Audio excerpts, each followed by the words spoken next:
Hello everyone, welcome to the Theory Music School. Please subscribe to my YouTube channel and please notice that you can follow me on Twitter or visit my website through the links below. Also, please feel free to leave comments in the space provided below this video. This video will focus on second inversion triads, but a little disclaimer. The presentation of this topic mirrors the curriculum of my academic institution in the hope that those students will benefit from the consistency. It doesn't fully represent my views.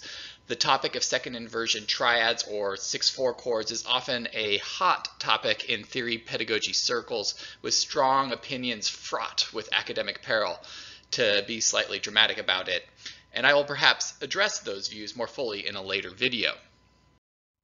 There are three main types of 6/4 chords. Their names derived from their musical function. They are the pedal 6/4 chord, often referred to as the neighbor 6/4 chord, the passing 6/4 chord, and the accented 6/4 chord, commonly referred to as the cadential 6/4 due to its frequent use at anticipated cadential moments.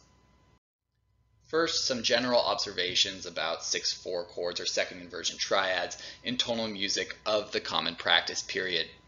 First of all, second inversion triads or 6/4 chords are used sparingly when compared to first inversion or root position triads, and it would be a mistake to think of a 6/4 chord as a substitute for a first inversion or root position chord of the same chordal root. The function of 6/4 chords is often clarified by the surrounding context, and 6/4 chords tend to be dissonant, serving a very specific function.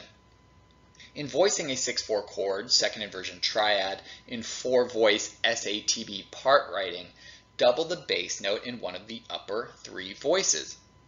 To review, root position triads tend to incorporate a doubled chordal root. The doubled chord member of first inversion triads tends to be more flexible, determined by the surrounding context and whatever solution results in the smoothest independent voice leading. In other words, the correct doubling won't result in consecutive perfect fifths, consecutive perfect octaves, doubled leading tones, etc. The pedal and passing 6/4 chords tend to be incorporated in a metrically weak position, while the cadential 6/4 is usually metrically accented, but more on this later. The passing 6/4 often serves the function of expanding another harmony. Example number 1 shows the motion of a tonic triad in root position to a first inversion tonic triad. A passing 6/4 chord, specifically the 5/6/4 as seen in example number 2, serves to smoothly connect the tonic triad in root position to the tonic triad in first inversion through stepwise motion. The passing 6/4's name derives from this passing motion in the bass voice as seen in example number 2, where the B flat in the bass passes through C to D.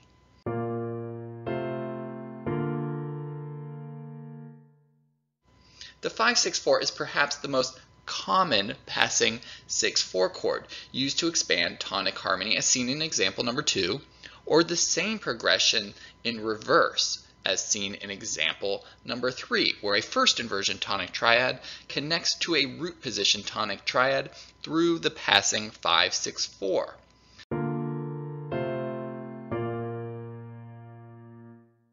The parentheses around the Roman numeral, just like with the pedal 6/4 chord, are used to indicate the elaborative purpose of the passing 6/4 chord as it embellishes the tonic harmony in these examples. Notice that the bass voice of the passing 6/4 chord is doubled and that the passing 6/4 chord is in a metrically weak position. Other examples of passing 6/4 chords are seen in examples 1 and 2. In example 1, a passing 6/4 chord is used to expand supertonic harmony 2/6 to 2 through stepwise motion and passing motion in the bass voice.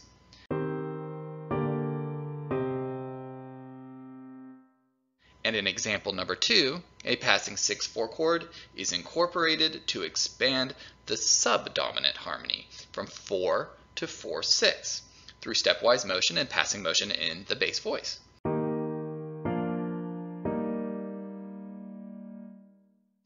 While many theorists understandably choose not to label the passing 6/4 chord with a Roman numeral, to be consistent with the textbook of my academic institution, we will label the passing 6/4 chord as a second inversion triad with parentheses around the Roman numeral to illustrate the elaborative function of the passing 6/4.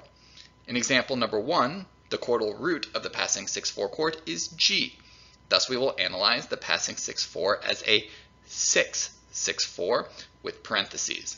In example number 2, the chordal root of the passing 6/4 chord is B flat. So we will analyze the passing 6/4 chord as a 1/6/4 chord with parentheses around the Roman numeral. The voice leading of the passing 6/4 chord is fairly straightforward. You might be presented with a figured bass exercise that looks similar to the following example in the key of D major. In fact, you might be given almost the exact same example, but just in another key. If you have an example with the ascending bass line of scale degrees 1, 2, and 3, you can apply the same voice leading strategies. First, determine the likely Roman numerals based on the figured bass symbols given. The first sonority isn't accompanied by any figured bass symbols, reflecting a root position tonic triad. With a 6/4 figured bass symbol, we can determine that the second sonority is a second inversion dominant triad. With figured bass symbol 6, we can reasonably conclude the last sonority is a first inversion tonic triad. The tonic triad to open the example will likely be a complete triad with a doubled chordal root, which is the most common doubling for root position triads.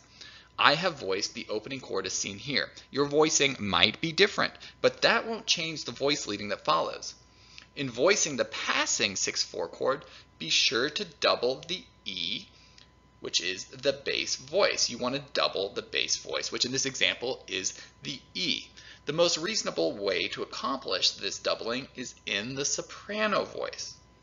Notice that to accomplish this doubling in another voice, like the tenor voice, would result in undesirable consecutive perfect octaves, which should be avoided in this style of music.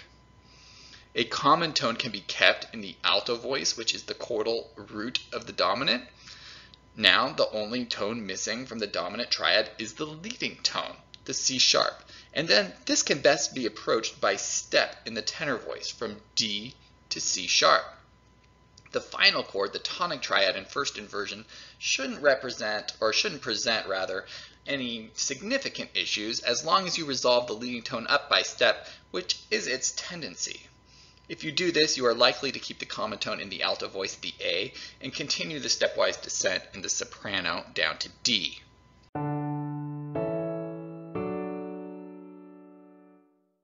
Thank you very much for watching. Please subscribe to my YouTube channel and leave any comments in the space provided below.